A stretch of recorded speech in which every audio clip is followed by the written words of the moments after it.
Ang susunod na programa ay rated PG. Ito ay nangangailangan ng patnubay at gabay ng magulang para sa mga batang manonood.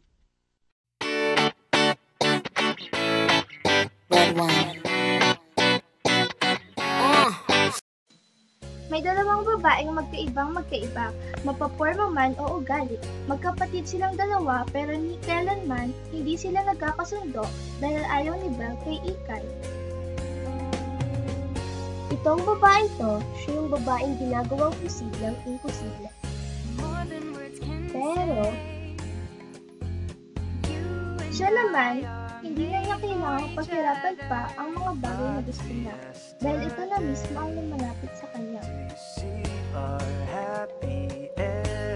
Sa isip ni Belle, palagi siya nararamang ni Ikay, kapag-school man, sa pamilya at pati na rin sa mga kaibigan.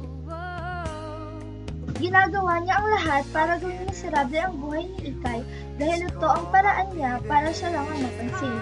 Gusto niya lahat ng atensyon ay nasa kanya.